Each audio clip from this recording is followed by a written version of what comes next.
Gratiado's dancing and singing from Augusta. See, with what constant motion, even and glorious as the sun.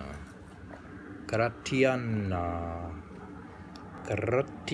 steers that noble frame, soft as her breast, sweet as her voice, that gave each winding law and poesy, and swifter than the wings of fame, she beat the happy pavement by such a star-made firmament, which now no more the roof envies, but swells up high with the Atlas ending, even bearing the brighter, nobler heaven, and with her all the deities. Each step trod out a lover's thought, and the ambitious hope she brought, chained to her brave feet with such arts, such sweet command and gentle awe, as when she ceased, we sighing saw the floor lay paved with broken hearts. So did she move, so did she sing like the harmonious spheres. She moves like 'em now. She moved like the harmonious spheres that bring upon their rounds their music aid, which she performed such a way as all the enamored world would say the Graces danced and Apollo played. Very praiseworthy.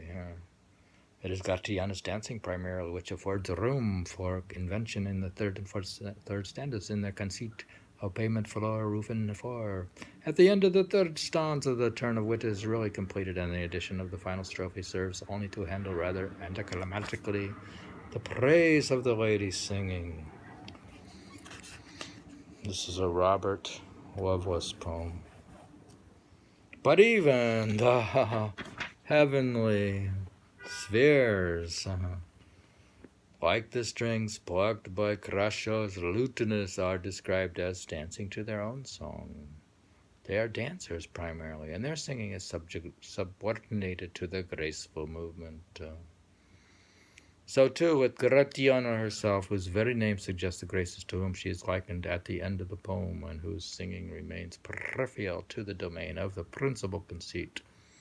In general, it may be remarked of the concluding 3 lines that they express what should have been understood by what was said initially, that they possess the appearance, if not the function, of a tag. In a sonnet in William Harbington's Castara, the introduction of the music of the spheres plays only a role in the larger action of the wit. Here the praise stays slightly more in bounds, and perhaps because it is being directed specifically towards the lady's accomplished pianissimo. To Castara gently singing in herself, sing forth, sweet cherubim, for we have choice of reasons in thy beauty and the voice, to name thee so and scarce appear profane. Sing forth, that while the orbs celestial strain to echo thy sweet note, our human ears may then receive the music of the spheres.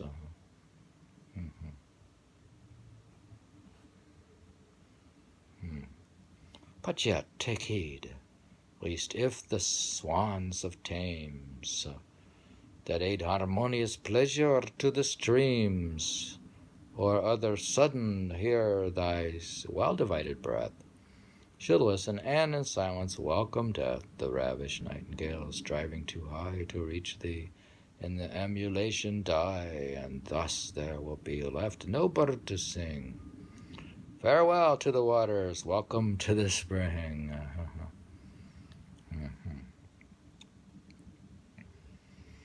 I'll just read that one again.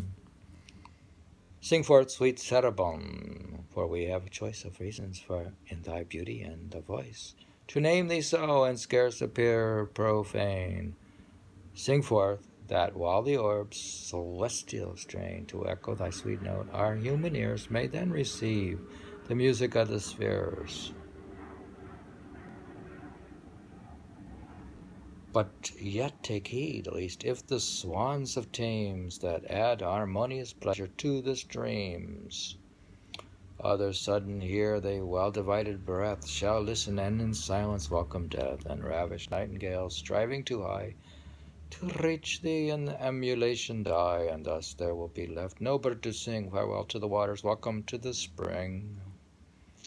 Although she is called sweet Cerbon at the outset, what follows is in no way really redundant. The exquisite softness of her music enables us to hear the celestial music.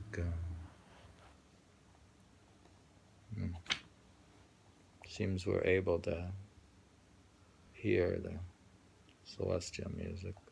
And implicitly to be transported to a better world.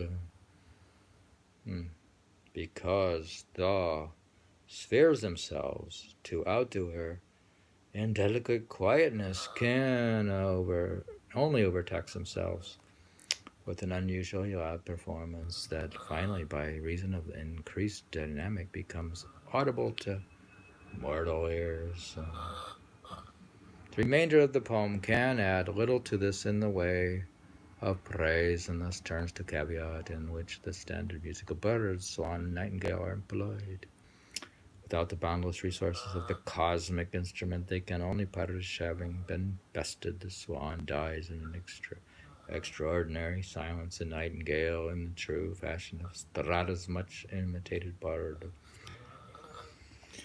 In studying the development of these stock hyperorphean and ultra-celestial figures of praise, however, we must distinguish at least two cases in which apparent similar devices are put to rather different purposes.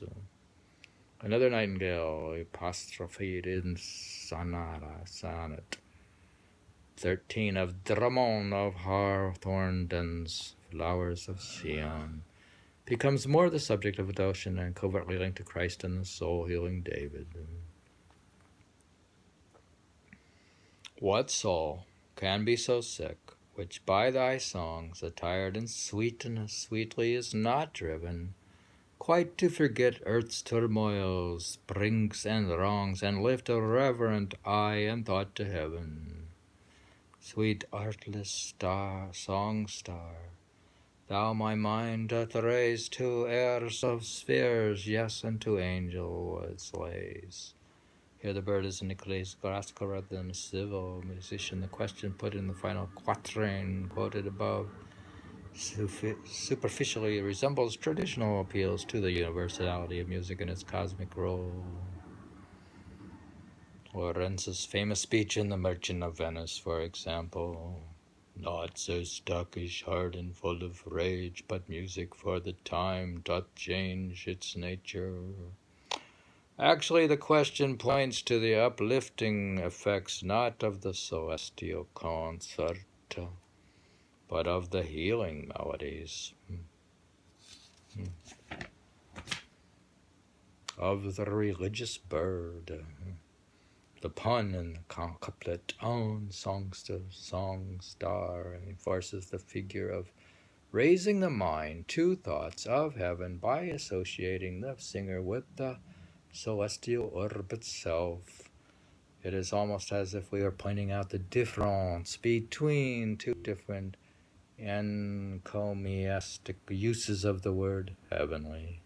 The first kind is figurative, and even if the word itself is taken to refer only to the phenomenon of the sky, broadly hyperbolic, while the second use depends upon a specific religious, if not rather theological meaning for heaven and what it concerns and entails. We read up to page 346. We had read something about the Merchant of Venice. Shakespeare's comment had come in. And we read about you may receive the music of the spheres. And we read the introduction of the music of the spheres plays a role in the larger part of the wit.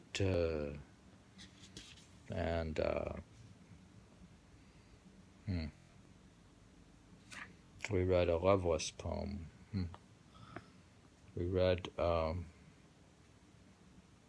Richard Lovelace in the book The Tuning of the Sky, the Untuning of the Sky, the ideas of music in English poetry, particularly about harmony, the harmony of the spheres in poetry.